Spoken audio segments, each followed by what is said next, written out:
There we Hello, go. my name is Jamie Sparling. Welcome to the FormABLE podcast, where we talk about formable moments in martial arts as well as formable moments in the lives of martial artists. Today, I have Zac Riley, hot off of his championship match at Karate Combat 53, where he saved the show, the main event, and on 48 hours' notice fought Arturo Vergara Macaco. And that is no underwhelming feat, sir. How are you today, Zac? I'm doing great. How about yourself? Brother, I had a great day. I appreciate you asking. Good BJJ this morning and a good collie class. And, now I get to talk to you. It's just amazing. Golly, that's fun playing with hitting people's sticks. I couldn't do it. Brother, I think if you could do that, what you do, what you have in the background, you could do Kali. And if there's any time that you ever want to try, I'll send you a pair of sticks. We'll get on Zoom, and I'll show you some Kali if that's something you're interested in. It was my Oh first yeah. love, so Huh. But I practiced with the nunchucks. But I haven't gotten good enough to where I don't hit myself in the back of the head yet. So I don't there's think. progress to be made everywhere. Huh? Yes, sir. Yes, sir. Yes, sir. So you just fought in karate combat, sir. Uh, I have had the wonderful opportunity to have a conversation with you over the phone, and I would say from our conversation that that was one of the formidable moments in your martial arts journey. Is that correct, sir? Oh yeah, it was a huge moment. It's still even just like when I was talking to you on the phone. It's still thinking back. It still seems very like a dream, like Sure, a dream. Very absolutely. like euphoric is the word I want to say because I mean God got me in and out of that 100% because without him I wouldn't have been I never would have got the phone call. And then at the start of it too, I was thinking about hanging it all up, just getting full-time job and getting ready to move and do all the plans I had for me and my family to continue on with my life because it seemed like the MMA aspect wasn't going anywhere because nobody wanted to fight me there at 125 or 135. And then juggling from two jobs one night Hmm. to getting that phone call to fight the champion. Unfortunately, wasn't for the belt, but in the future, I know it will be. So, That's man, amazing. That's amazing. So you got the phone call from President Asim, President Awesome, correct? Asking you if you would take the fight because there was another gentleman that pulled out. yeah, I think it was Lopez that pulled out. He pulled out, and my buddy Mace, he works with President Awesome, and he actually gave him my name, and then they looked me up. They liked what they saw, which I appreciate 120% because I've worked hard on my career. I've been doing it for 18ish years, and since I was 14 or 15, and it's finally all paid off, and it's crazy because thinking back to the beginning to now it's been a roller coaster, up and down, being faithful, being present, being continuous, and what's the word? Being nonstop, Yeah, consistently driving, con- keeping that consistent drive for my passion, my dream, what I fight for. that's an amazing story, sir. One thing I wanted to ask about was the rules are a little bit different than typical MMA. What was that like in the midst of going into this and then having certain aspects and certain, maybe, I don't want to use the word confine because karate combat has its rules for a reason. It's one of the most Mhm. exciting things that are out there, but the rule set is somewhat different. How'd that play out for you? It was other. Let's see. It made a difference because I went for submissions and I thought we could go for submissions, Okay. but then again, I mean, we went over the rules the night before during the ceremonial weigh-in, and I thought I understood. I thought he said submissions, but I misheard. And but either way, I still showed that even jujitsu can still be used to get up, because I used it to get up. I want to say more than a couple times, and it helped me get out of sticky situations that it's not nice to be in. Yeah. But that wall, though, that wall made a big difference, and I can't wait to get my hands on one so I can start training in it, or even for my next fight, hopefully, and just get more experience with that, because that made a big difference as well. Because I fought with cages and ropes, and it's a lot different, a whole lot different. Because even just trying to step away to get away, you don't realize if you're not paying attention to where you are, which you should be, which Mm-hmm. I wasn't, but I tripped over it a couple times, and just that, I don't know what angle it's at, but it's at the perfect angle. It catches you, and it's like Mm-hmm. once you get on it, you're stuck. It's like you jump on a side of a wall that has that sticky like glue, like Mm-hmm. mousetrap glue. And you can stick to it. That's how it kind of feels, especially with someone on top of you. And I thought I'd have leverage at a few moments, but it took my leverage away, which is pretty cool. Considering, I mean, I've a decent background in jujitsu, so I know things to do on a level ground. But that that angle they have changes everything completely, which is something I look forward to working with. That's great. That's great. And regardless, like if you knew 100% in my mind, okay, whether all the rules made sense or not, how many years have you been training, Zach? Since I was 14, I'm 32 now. Man, that made me feel old. Well, so we're just gonna say uh, just a couple years, right? yeah. Okay, Oh yeah, but a couple years. I'm still young. I got you. yeah, brother, absolutely. And having all that experience elsewhere and everything creates instincts. So Hmm. that no matter, even if everything downloaded at 100% made sense, it would be really hard, I would think, to switch up those instincts on the fly. Oh yeah. Oh yeah. It comes back to your foundation. Instinct's going to be no different than swatting that fly that's trying to get you. Just like, now I'm trying to get back. So Yes, it's all sir. instinct for me. I've been doing this my whole life. So it's just being able to control what comes out of it. That's the martial art aspect to me. That's the control. Yes, sir. Absolutely, absolutely. I thought it was really cool, sir, the way that when you almost ended up like in an X guard, you hid your head at that moment from strikes. And in a lot of situations, they would say, like, that's the worst thing to do, but you ended up there. And I thought it was fascinating how you hid your head to get out of those strikes. As a matter of fact, I was telling my Brazilian Jiu Jitsu instructor, Michael Harrell, today that I was going to speak with you. And that was like one of the neatest things that I saw. It was kind of innovative on the fly use of weird positions. Yeah, because I remember thinking like, this guy's gonna punch me. This is not a good situation. Like he's coming down straight on me. Like I gotta move. This is the kind of conversation I'm having at the moment. I'm like, all right, only thing I can really do is get underneath him. So instinct kicked in. I swept for the deep half and ended up going for a knee bar at one moment. Got to the omoplata position for a second. Back to the arm bar. It went back to flowing. So I Mm-hmm. mean, the jiu-jitsu definitely, I think, has a big aspect in the karate game as well, which I hope people got to see, and I got the enjoyment of showing the world, which was one of the posts that Karate Combat made here recently too.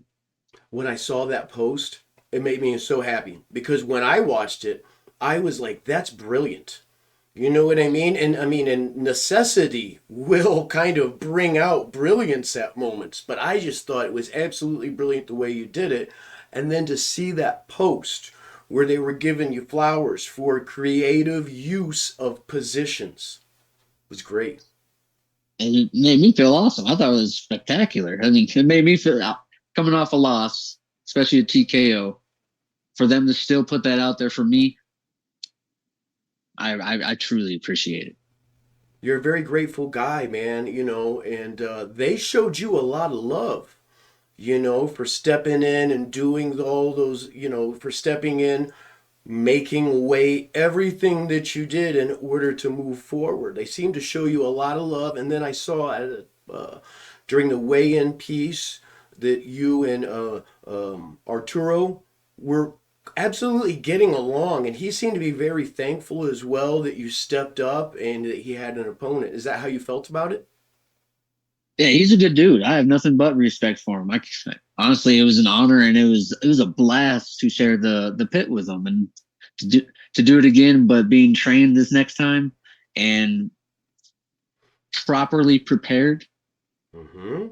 I think I'm going to shock the world. I think you already shocked the world to a Let's certain do it degree. again. Maybe Let's not the do it way. 3 times. Yeah, 2 or 3 times, and we're going to get to that in a second, brother. But that was amazing.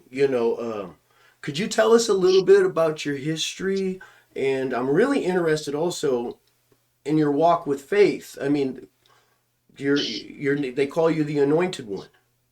That's amazing. The Anointed Warrior, yeah. Yes, So sir. it's I found my faith when I was pretty young. I think I was 17, no, maybe 16, when I actually gave my life to Christ. And me and my dad are still close. We're still very close, and he he gave me that nickname of the Anointed Warrior from watching all the tournaments I've done. I'm sure he can explain more, but he gave me that one, and it's stuck. And looking back throughout my career, I've just like I said, I mean, it's life. It's you're the Anointed Warrior still, and that's in all of us. We just all gotta be aware and take act. How do you say it? Believe in it. Uh, Believe in it. Feel it. That's what I'm getting from you, brother. yes, yeah, Yeah. 100%, 100%. How did you come to kind of feel that, and just tell me a little about your training and how that all ties in together. I always find it fascinating. So many fighters and warriors have some piece of spirituality, uh, and usually some type of gratitude. And also, y'all tend to be the nicest people when you get to know them. Just sharpened weapons that are absolutely beautiful people. I agree because I mean, out of the 1,000 people ranked, I mean, that's only percentage of the world, right? Mm-hmm. We have we've been taught the weapons of destruction, which or war, however you want to say it, but they're still weapons. Mm-hmm. We can still go out there and be uncontrollable, take our anger out on people, but when it comes down to it, your anointed self will be talking on your shoulder there and saying good or bad. So if that makes sense, where I'm going with that one, Brother, you made total sense. I lost myself. And well, I'm picking up what you're putting down, brother. Without a doubt, what I liked that I heard was the anointed self, right? Yeah. The spiritual self, and there will be those good moments and bad moments and whatnot, and times where we're maybe more selfish than we need be, right? Mm-hmm. And then sometimes when we can take that selfishness and make it selfless a little bit, we see these extra blessings that come through. And that's one of the things I absolutely love about having conversations with you, brother. Yeah, and being a martial artist with the spirituality, if you look at it from their perspective, we're not only beating ourselves, but we're getting beat up by other people as well. Mm-hmm. So by the end of the day, you kind of feel like you're this big. So that belief in your faith, it definitely makes you feel normal, at least, instead of small. See what I'm saying? I do. I absolutely get it. I Yeah. love watching karate combat. I can't watch it on my phone though because when I monitor the comments, some of the things that people say is just like, oh my goodness. I feel like none of them have ever been punched in the face before, even for a second.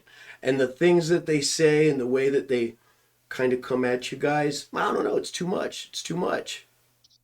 Yeah, we're expected to be the, I guess the mad guy in the room, or the I don't even like. I People like put expectations on you because you are a fighter. Mm-hmm. So I've gone into places, other home or other family members' homes, and they expected me to be a certain way because I fight. Like I'm not. I'm still a humble guy. I will still help that homeless person down the street. Mm-hmm. I'll go help whoever gives me a call to help. I normally go to help. Like I'm always trying. That Me being a martial artist, I have a lending hand for everyone except for myself, which is Pretty normal, brother. also a work of God, I think, because I try to help everybody around me, and I have to take moments for myself, but it's hard for me to realize when I need to do that. Mm-hmm. Tell me about the way you felt when you got that call, brother. You're in between two And, jobs, things are going sideways. ooh, Walk me through how you felt as things were coming together. well, I was deciding between two jobs: get a full time job at O'Reilly's or continue working at a farm that I've been working at, and I was doing this. Mm-hmm. Talking with it about it to my wife, trying to decide which one I should do, going for benefits, going for money. At the end of dinner that night, I literally just got done eating. My son Levi and my wife Kira, they were still eating. Then I got that phone call from my buddy Mace that trains at Pound for Pound up in Denver. He asked me my weight and said if I can be 135 in the morning. And that's, yeah, I'm pretty sure. I only weighed 142 that or yeah, 142 that night before, and agreed to fight one of the guys that was on the lower end of the card. I cannot remember his name, but that fell off real quick. Then he called me back about fighting Arturo, and I had to have an answer within 10 minutes. So I got off the phone with Mace, looked him up, seen who he was, what he has, and what he's done just by going to his Facebook profile or Instagram profile Mm-hmm. and Karate Combat. And I was like, this guy's a champion. Like, there's no way I could say no. And it, I was crying. I was emotional. I couldn't believe. I could not believe because I was literally about to hang up my gloves. Like I'm deciding between O'Reilly's and a farm. Like fighting went out the window back in September when I stopped training, but I Mm-hmm. still wanted to go. But I had to focus on me and my family Yeah. because we need I need food on the table for them. Phone call comes out of nowhere. I get the opportunity to fight Arturo. We did a catch weight at 142, I think it was, and where was I going? Yeah, we took that. Man, I'm getting excited.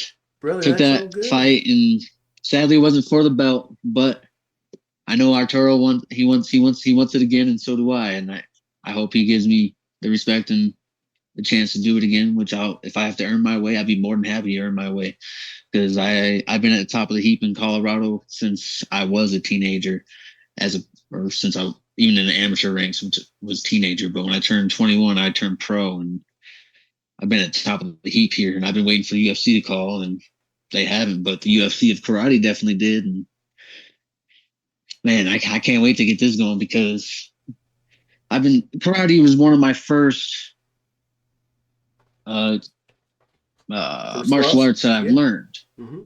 So going back to that and then wanting to strike, it was a blessing in disguise. And what's funny about it too, I was talking to my buddy at the Boston Fitness in Colorado Springs at the gym, and we were talking about karate combat because I've known about it for a couple years. I haven't watched too many of them. I didn't know who the champions were. Mm-hmm. I knew Sam Alvey was in it because I'm a big fan of Sam Alvey. Me too. But we talked about a few weeks beforehand, and it was just I've always thought it was quite funny that I got that call because I was telling Nick that it was it's a great promotion for me to fight for because it's the type of fighting I like to do. I don't necessarily like to grapple as much anymore, but the striking, I love it. I love it. It's what I started with. I fell in love with it, kept doing it. Then I had my fights. I punch them. I get punched too, get taken down, get a submission. Whatever happened. But the karate combat is a perfect format for me. I want to say.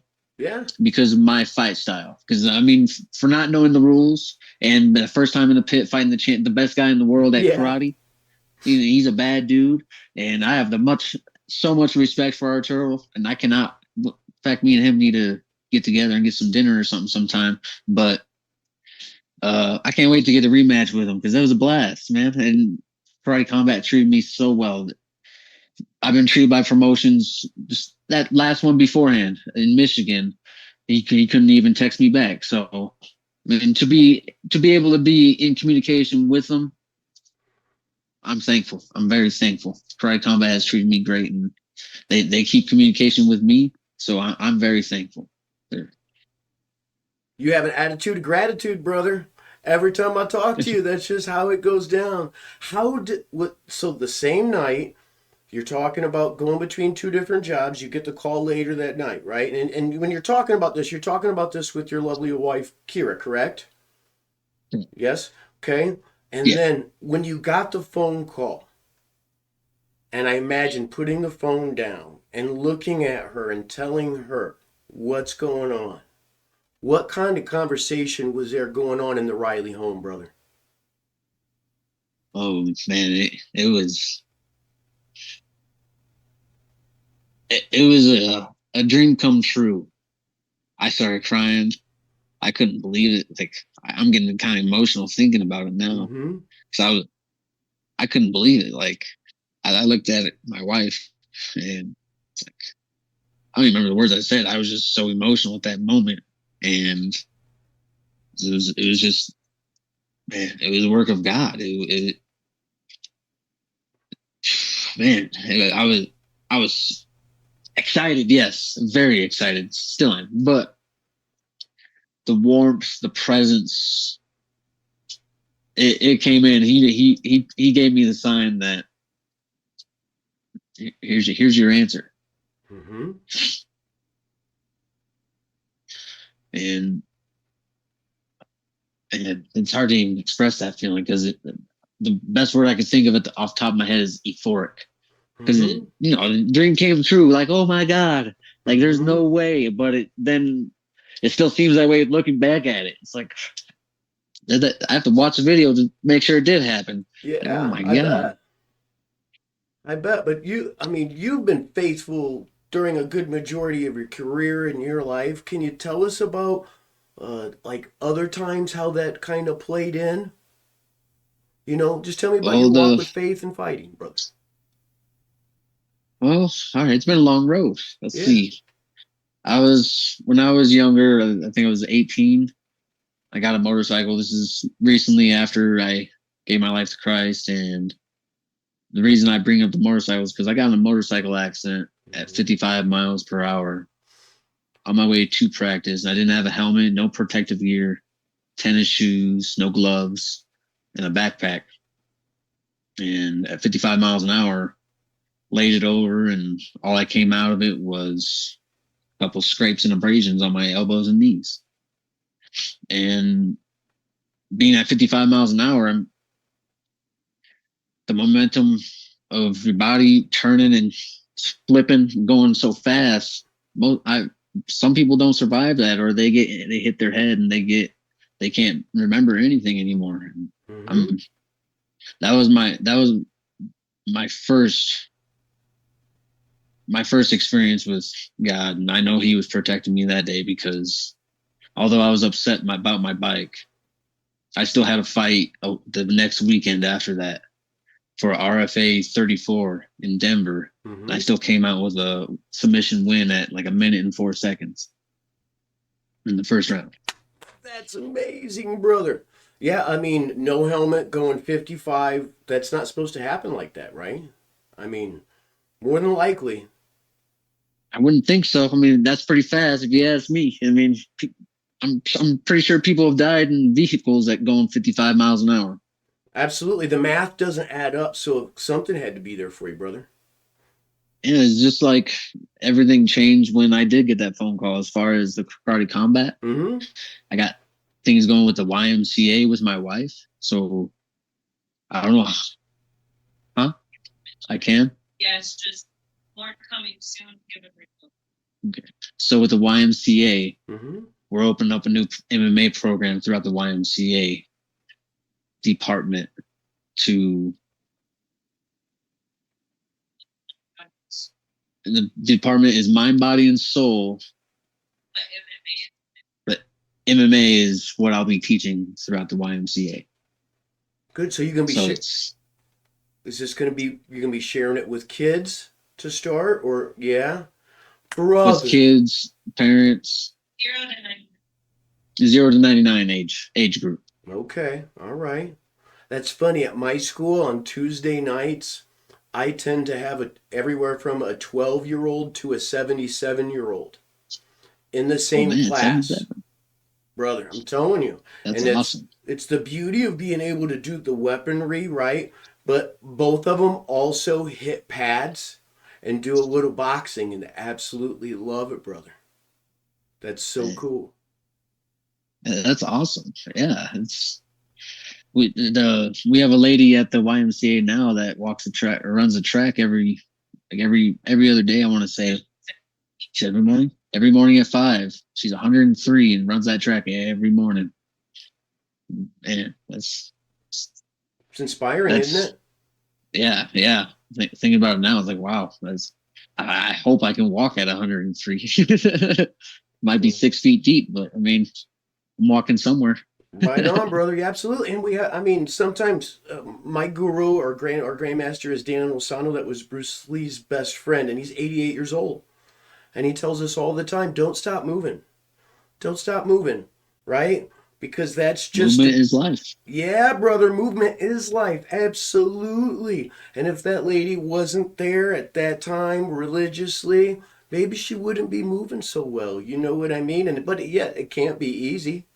Can't be easy at all. It's not well, Oh, it's no. not easy for most of us to get up and decide to go to the gym after going to work all day. You know, I always tell people like the first word in workout is still work. And most people are like, I don't know, I already had 10 hours. I think I'm cool, right? But martial artists, we get to do like our workout sometimes is doing cool stuff, Oh yeah. right? And that helps. Oh That yeah. helps definitely, definitely. It keeps the child in you. That's what it does. Yeah, brother. Absolutely. Um, so have you shared your MMA experience in a teaching venue before, or is this something that's going to be new? I have. I actually opened up the Anointed Warriors Academy when I was younger, and I ran it out of my parents' garage and a couple of friends' garage. And Mm-hmm. at that time, I was teaching high school students at the Pueblo West High School. Mm-hmm. And I haven't talked to a couple of them in a bit, but there's my best friend, one of my best friends, Devlin. He was one of my students, and it changed his life. I think it put him on a good route because it was a good what's the word good outlet Yes, for sir. especially for anyone in high school. They need that outlet to let their energy out, their frustration. Like football, it's the same thing. Just now we just applied it to the martial art aspect, which is another reason why I like karate combat, Yeah. because the martial arts is different from mixed martial arts completely. Because like we'll get back to that, but um, what was I getting to? I was just badgering you a little bit, brother, about whenever you were teaching, and you said that you were teaching out of your garage, and there was a particular young man that you think it might have helped change his life. Yeah, my buddy Dublin. He's turned out to be a good dude. He has a family of his own now. He has a fantastic job. He, he's he's doing great, and I'm proud to have that as especially one of my best friends, and then a student. I'm that I it makes you feel good because I did do something good not only for the community at the time, but for him as an individual because it made Mm-hmm. him grow in certain ways that he had asthma and he overcame asthma because he would do sprints with me, he would lift and he would fight through it. And today he's a firefighter. Which is pretty awesome with asthma because I mean you're dealing with smoke and everything. It's hot Mm-hmm. and man, I didn't give him nothing. I think God gave him the power to overcome the demons that he had, and he's doing phenomenal. And Well, just like another student of mine, he became a nurse. Uh, he was from Guatemala.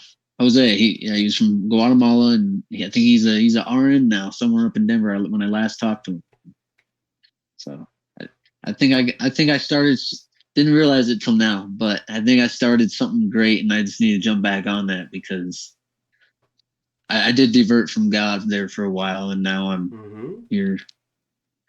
I'm here running back. I'm sprinting back to him.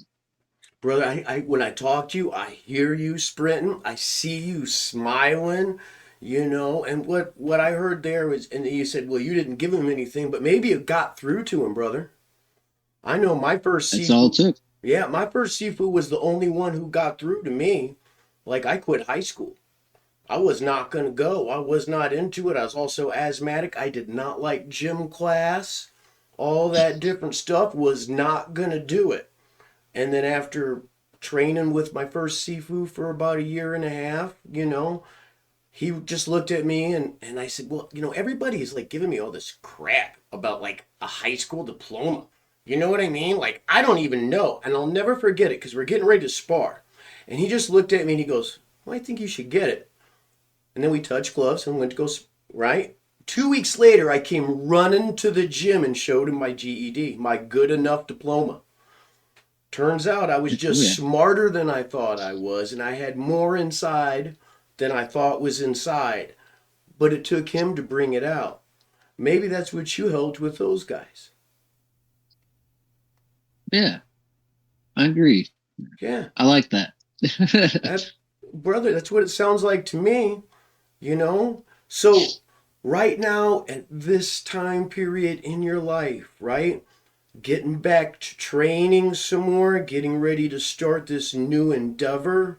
Uh, yeah. Tell me about your plans. What's going on, brother?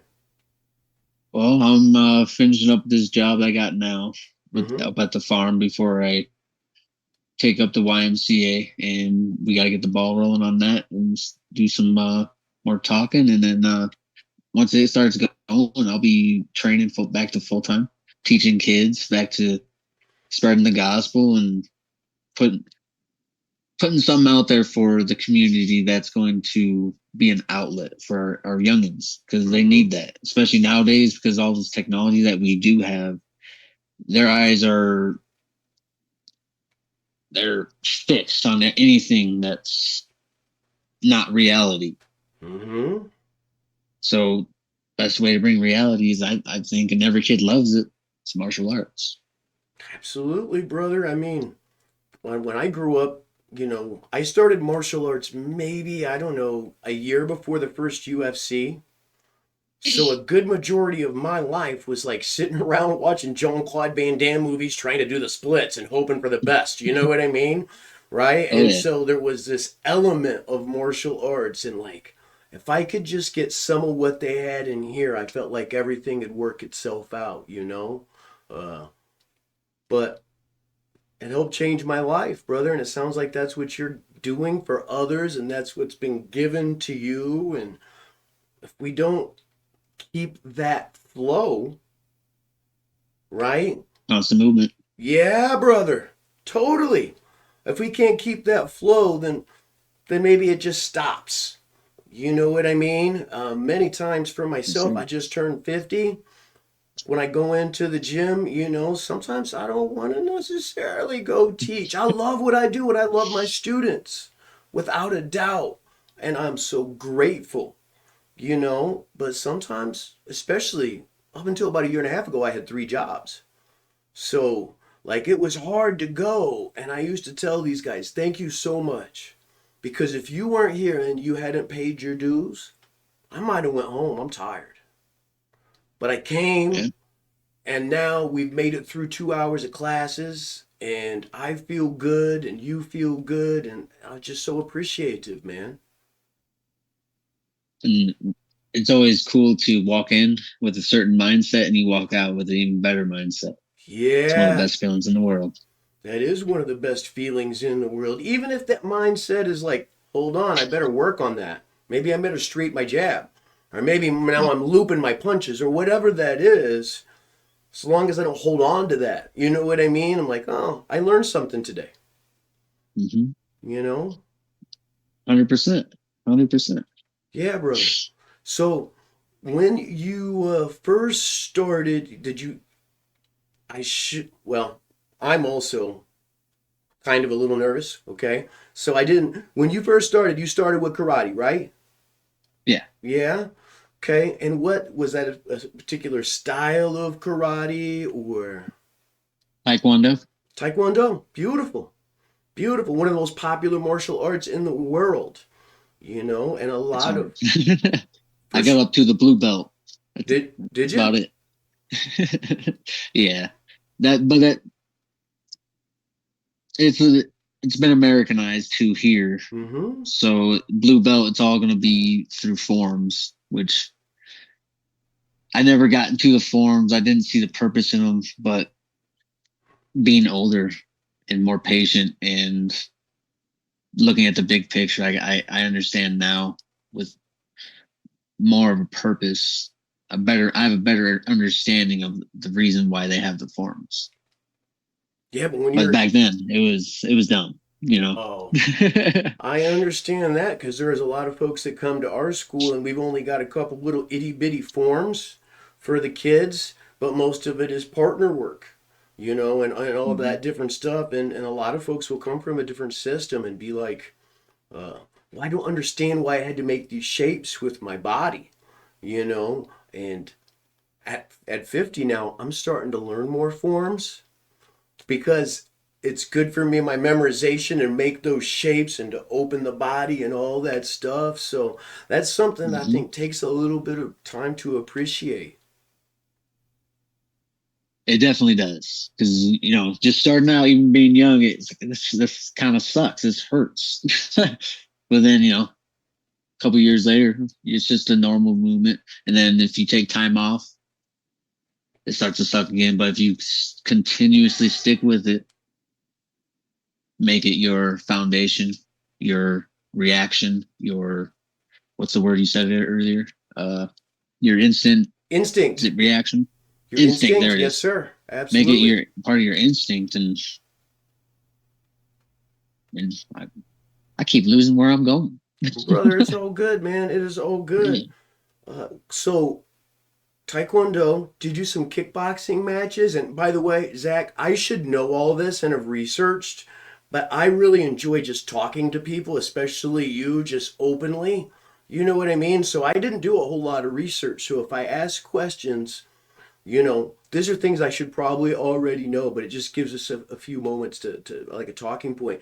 Did you go from Taekwondo to kickboxing? Or how did that transition into mixed martial arts? Thinking about it now, so it was wrestling class I thought I went to, but it turned out to be jujitsu class with my first coach, Marcus Wells and Pablo West, and he introduced me to John Brody, which was his striking instructor, in Pablo, and I didn't have my first striking competition until my first MMA match. Okay. But before that, I did all the grappling competitions. So uh, they're big now. The fight to wins. I was competing in the fight to win tournaments that they had in here in Colorado to Las Vegas to New Mexico or not New Mexico, Texas. and I think that's all the states that I grappled in. But by the time I was eight, when I turned 18, I had my first. That's when I started. I amped up my training. Because I started. I was doing the striking aspect, Mm-hmm. but I amped up the training because then we took it on to full sparring from striking to grappling. So then I had my first fight, MMA fight, which was a phenomenal fight. Uh, it was a blast because I never. Well, it seems like every fight I never been so tired in my life. But that was back in 2013. I think it was 2012 or 13, 13 or 12. Mm-hmm. And then I didn't have a kickboxing fight until I fought, I think it was Dan Wilson. Dan Wilson, he's a phenomenal Thai fighter. He went to Thailand to learn uh, Thai boxing, and Mm-hmm. he did great. He had a few fights over there. Then he came over here, and I had the opportunity to fight him in Denver and ended up losing by decision. And I don't know if I fought Corey first or after, but ended up fighting Corey Sandhagen, which is the number 2 guy in the world right now in MMA, Mm-hmm. which is pretty cool. But ended up losing to him because he got me with a pretty sweet liver shot. And Ooh, man, yeah, that blew my world. I I tried bet, fighting man. there. I tried, but he kept touching it. And it was like, oof, oof. All right. Couldn't take it no more. I was ready to throw up. Yeah, that's that moment of like it's almost like a groin shot because you get hit and you're like, hold on, I think I'm, and then like gonna die Yeah. for a moment. I feel like I'm okay. Is that kind of And how it your went? legs go away sometimes. Yep, Yeah, 100%. brother. Because it's you can't breathe. You're like you're just stuck. And you're constantly like blowing everything out. So trying to breathe in is just not happening.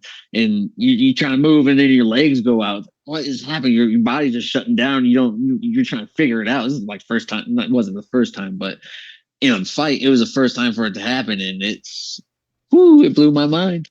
It wasn't the last time either. Yeah, brother.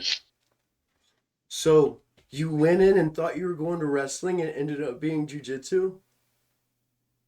Yeah, because I mean, I, I didn't enjoy wrestling class. I didn't. I had bullies, and they were on the wrestling team at that time, Yeah, brother. and Mm-hmm.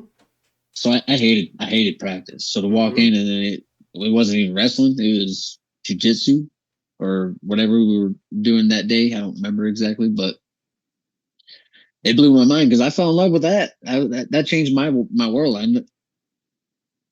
I do believe my parents even saw a difference because I then had a drive for something for me to do, which I'm still doing today now. Mm-hmm.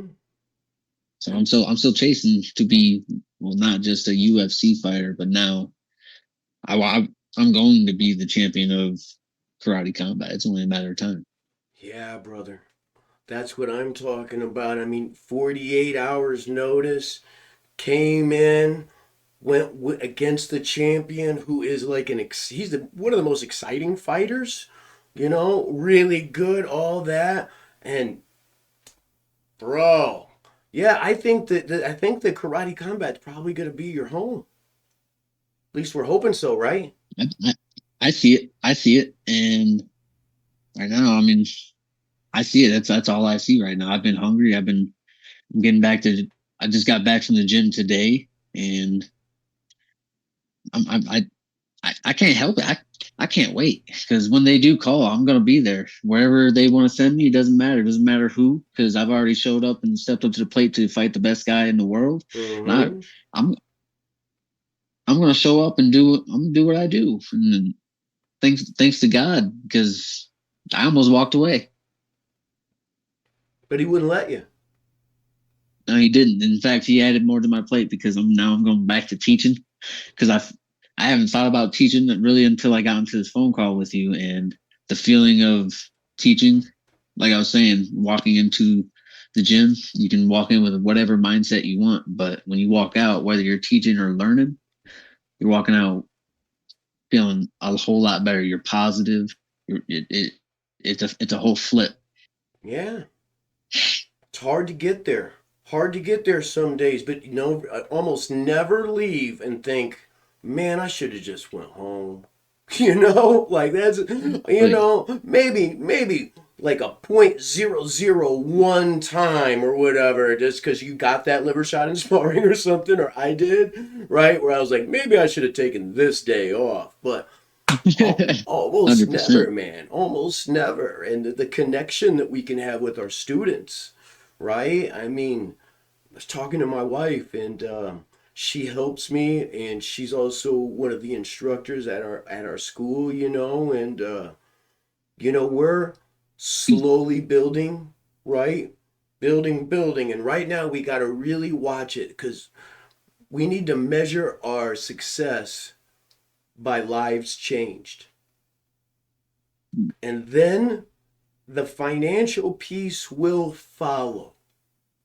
You know what I 100%. mean? Without a doubt. But the measurement of lives changed for whatever reason that is. So many times people will come and maybe they'll just train for a couple weeks, but their chin is up now. They're just less likely 100%. to be bullied. They're looking where they're going, whatever it is. And you're like, at least in my heart, I'm like, man, I think you left before the magic happened, right? But Yeah. whatever it is that they needed, they got in that 2 weeks, and then they know where to find us, man. I think it's great that you're going to be teaching. You got a good heart, and that's the most important thing is maybe being able to put those students first, bro. Yeah. Mm. You gotta learn when to. I'm sure I'm still gonna. I still have battles to face every day, and I'm sure it's still gonna be another battle of choosing, just like Mm-hmm. that. Like keeping that faith to continue going, to keep battling those thoughts with those children, with those kids, Mm-hmm. and realizing that they, as much as I taught them, they probably taught me, if not just the same, twice as much. Mm-hmm. And you're gonna go. What I hear, I feel like it's coming from your heart. Is you're gonna share your anointed self with them, You have to, right? And that's because if that's the you if you rub. don't, yeah, if you don't, I mean, what are you showing for the next generation? Nothing. Nothing at all but a bad attitude, or if I'm good at something, I get to act a certain way, right? Even with belts sometimes, just because someone got their black belt, that doesn't mean they're any better of a person than the person who's got their green belt. It's just a little bit more time, you know? 100%. 100%. Because when I was a white belt, I had a, I don't, I guess you could say teammate at the time, because Mm-hmm. I haven't had a fight, and I just started learning the taekwondo, and I haven't even got to my yellow belt yet. And the there was a guy that, he'd make jokes and kind of make fun of me and my buddy Nate a little bit. So we had this technical sparring day where it was all striking, leg kicks and round kicks, and Mm-hmm. then punches to the body. So very similar to Sabaki. So him being a black belt and been training for over 5+ years or however long he has been, I made him quit to leg kicks. And here he is. I'm at that time I was like 110 pounds, Mm-hmm. 115 maybe, and he was a bit overweight. He was pushing 200, and I made him quit to leg kicks.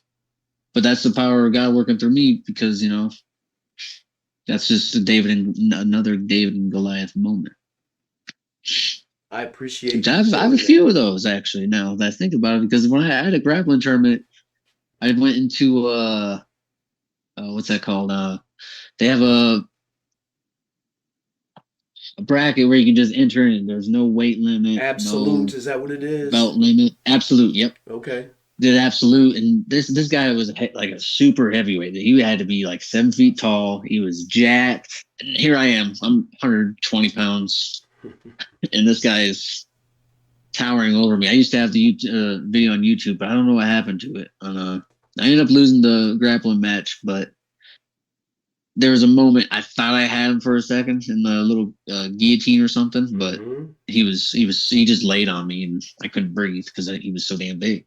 Well, yeah, that's why But there's weight. You know what I mean? The weight limits and all those things. Because I mean, as much as martial artists, we want to say that that doesn't matter. It does. There is a 100%. percentage of it, and it will always be that way. You know, and it always has been that way, hence David and Goliath, right? It's a piece Hmm. of it. Oh yeah. It's Oh yeah. just a piece of it. What I hear, though, brother, is you're relentless. Well, At times, I don't. yeah. I don't feed into get. I don't like to give up, and yeah, I don't like to even show fear. Honestly, I don't. You know, there's moments I'm very fearful. Just like for when I first got the call, I was like, I'm gonna fight the champion. Like it kind of hit me for a second, but then after that moment, I kind of put champion out of mind, and it was just Mm-hmm. a fight. But that fear was there. I mean, it was all the way until we got in there and finally touched, and then it was game on. And then that fear went away, and then I got tired. But not taking anything away from him, he did phenomenal because he hit me and put me down. He was I was trying to do amazing. the same thing. Yeah.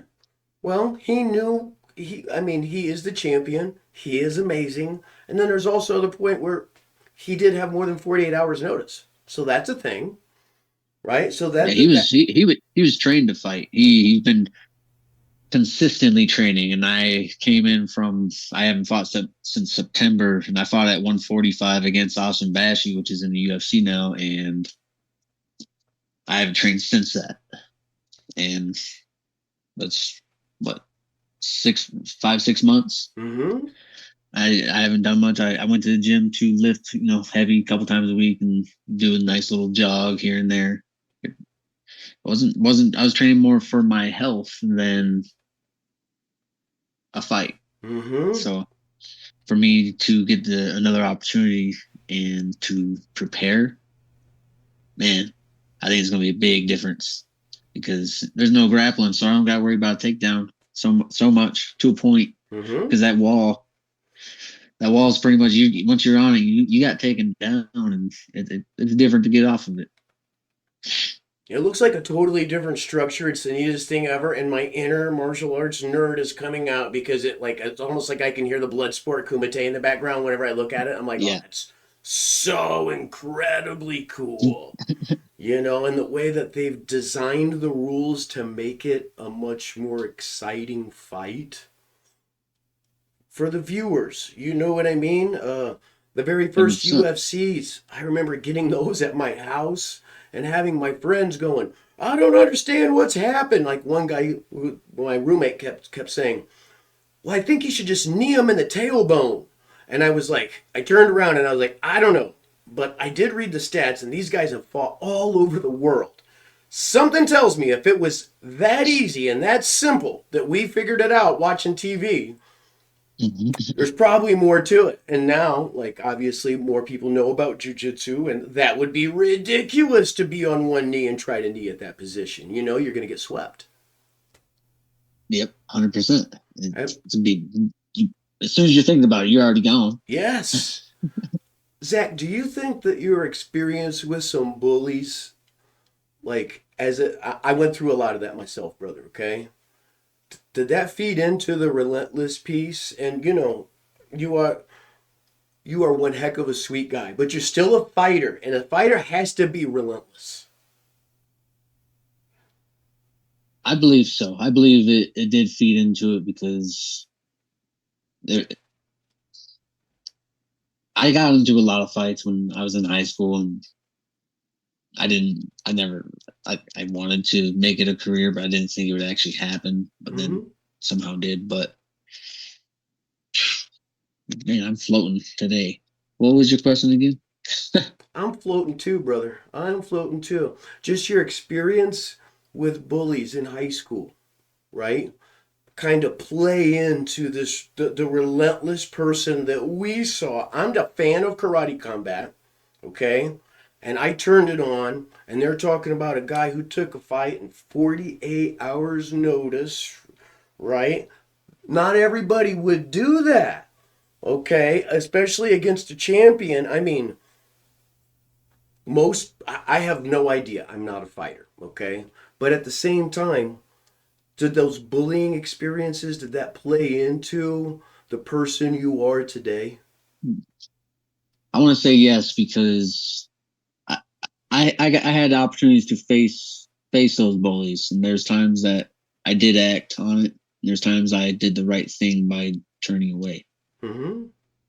But I think it gave me that ability to be risky, to take that risk. Because I mean, I didn't have much to lose taking it. I didn't, but it's a risk to go in there to get punched in the eye, lose your sight. You can get knocked out, hit your head, and somehow not wake up for a little bit and have brain damage, or just get knocked out and have brain damage, or lose your Mm-hmm. teeth. And I'm not trying to lose my teeth, but I I stand up for what I believe, and what I believe is,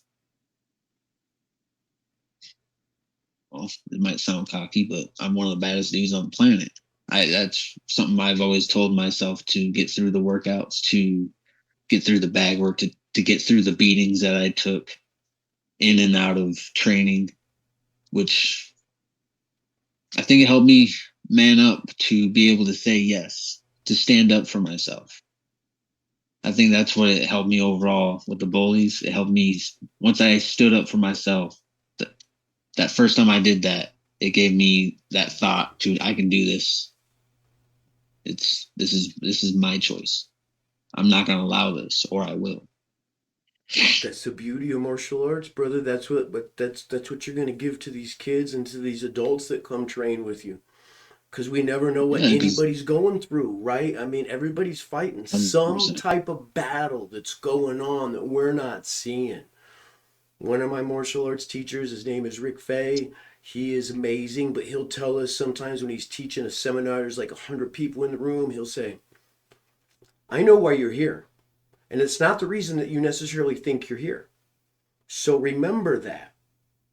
And for those of us that have went through some stuff, at least when he said that, I felt like he pierced right through me, right? Because I want to learn martial arts. I want to do cool stuff or whatever that is. But, I grew up seeing a lot of violence and was pretty sure that at any given moment that was going to get turned on me, And so just I needed an edge of something. And that's what martial arts gave me so that, I'm not a fighter, but I went on to do stand-up comedy. I've done some acting and I've done some different things that if it wasn't for martial arts wouldn't happen. Wasn't going to happen. Like I said, I probably wouldn't Give you even. that self confidence. Yes, brother. Absolutely. And what you said, it might sound cocky. Well, cocky, the root of that is cocksure. Okay, someone's cocksure, right? And you Yeah. have to be that. If you didn't have a piece of that, you probably shouldn't be in that pit, brother. I'm just saying, 100%. like, that's just my opinion, but you gotta have that. So don't apologize, especially on the Formable podcast for that, because you're a humble man and you're sharing yourself. But there's got to be something there when you take that call and you go in and do all that on a short term basis. Other thing I wanted to ask you about working on a farm, right? Yeah. Okay. That's typically not the easiest job, depending on what farm it is. And I've not worked on a lot of farms.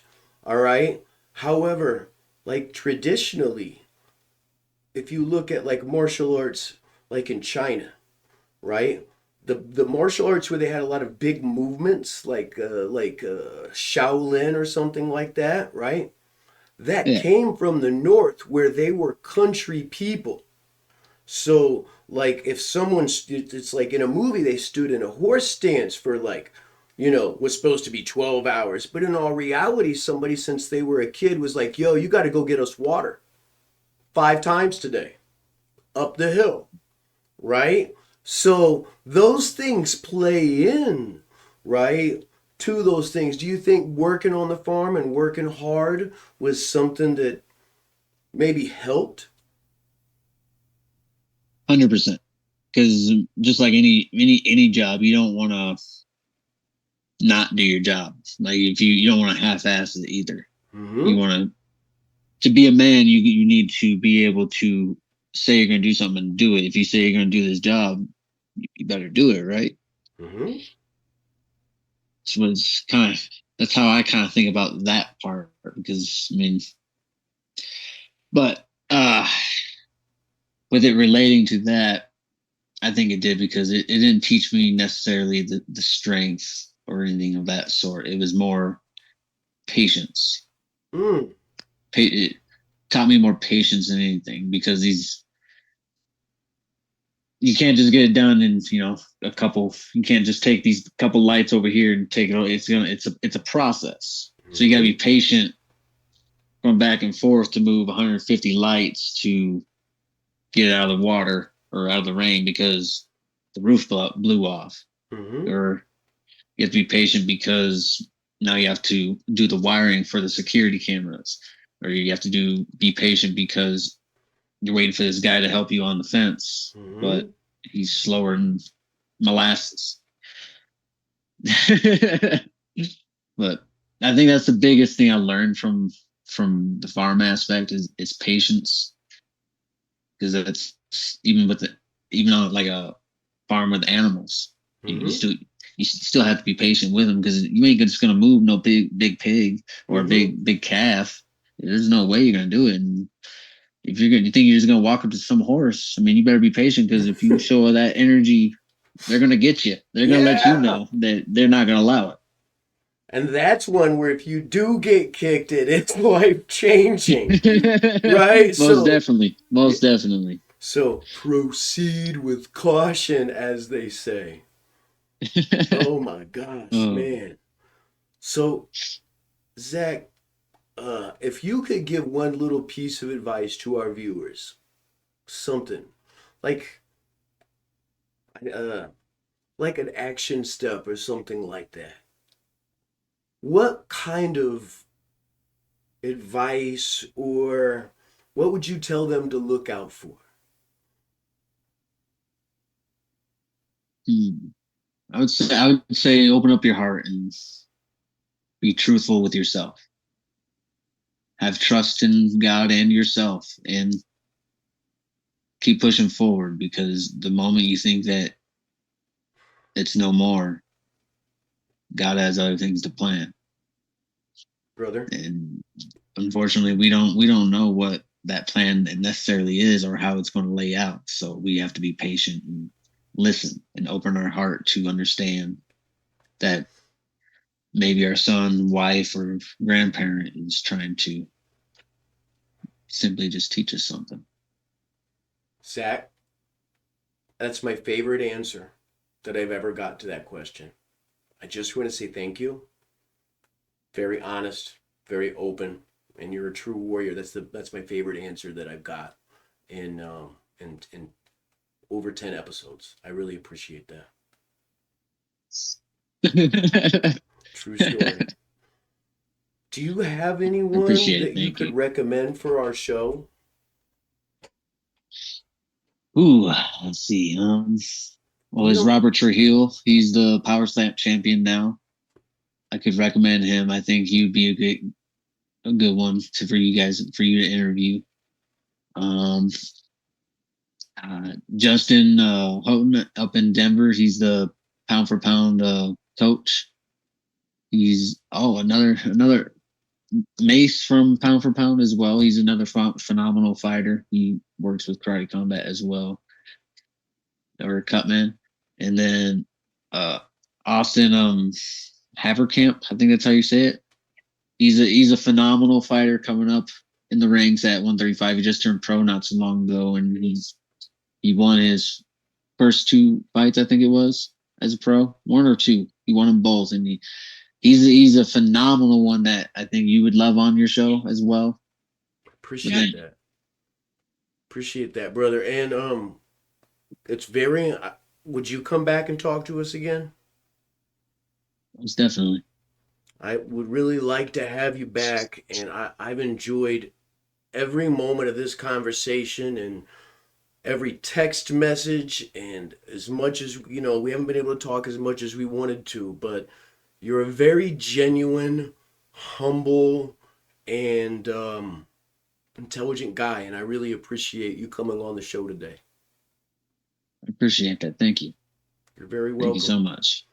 We're going to watch you, and you're in our prayers. And after you start your program and start teaching, come back and talk to us about that. Oh yeah, I'll be letting you know when I get that next fight too. Oh, brother, you better. I hope so. I hope so. Right? Because we're ready. We're ready to explode. Here around the house, we watch karate combat quite often. The same night that you fought, uh, AJ Weathersby fought, and Yeah.